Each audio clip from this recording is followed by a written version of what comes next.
Sawa. Maji unaweza kuamua kuweka ndani. Na maana unakuwa na hii filter yako. Lakini unakuwa na filter yako. Unaelewa? Kwa hizi filter na filter tunaweza kuziweka huko ndani. Ukiziweka huko ndani haina shida ya kuweka mfumo wa chakula. Lakini tukisema tunaweka mfumo nje inatusaidia, na maana nafasi yote ya ndani wanataka kuona.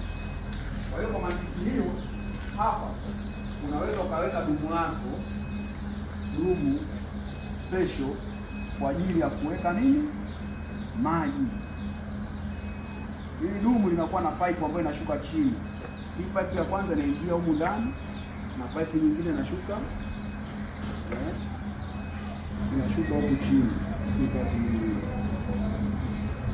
huku chini. Kwa ukishashuka huku chini, hapa unakuwa na connector. Na hapa kuna connector. Na hapa chini kuna nini? Kuna connector. Connector ya hapa inaitwa T. Connector inakuwa kama hivi. Connector ya hapa inaitwa ni L.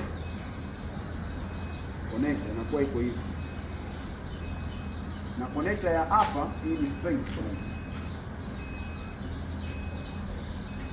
Ambayo hii straight connector inakuwa hivi. Wewe unakuwa na pipe ndefu ambayo hii pipe ina 3 mita, ina mita 3, ambazo mita 3 ni sawa sawa na sentimita 300. Unagawanya kwa 40. Ina maana unapima kila baada ya sentimita 40 unatoboa kitundu. Kwa hiyo hapa 40. Kwa 40 inakuwa ngapi? 80. Unatoboa kitundu. Kwa kila baada ya sentimita 40 unatoboa kitundu. Kwa hiyo kunakuwa na matundu yako kadhaa. Hii pipe inaingia humu ndani. Kwa hiyo inakuwa na safi kabisa. Connector ni hizi hapa. Hii hapa ndio straight connector hii ninayozungumzia. Hii ni straight connector. Na maana straight connector unaiweka hapa kwenye hili dumu la nani maji. Hii unaletea ile dumu. Ile dumu unakuja unalipachika hapa kwenye nini? Kwenye hili banda ambalo limeshatengenezwa. Kwa hiyo kunakuwa kuna support ambayo inaweza kushikilia hili dumu. Na kiushauri zaidi hili dumu linatakiwa liwe kwenye kivuli ili lisipigwe na jua. Kwa hiyo ushike hivi. Kwa hiyo hili dumu kiliangalia chini unaona lina kitobo.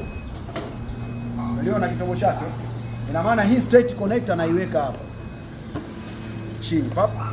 Nikishaweka straight connector naweka na pipe ambayo kipande cha pipe cha chini ni hichi hapa. Hichi kipande cha pipe kinakutana na hii T connector ambayo hii pipe itaingia ndani. Umeelewa?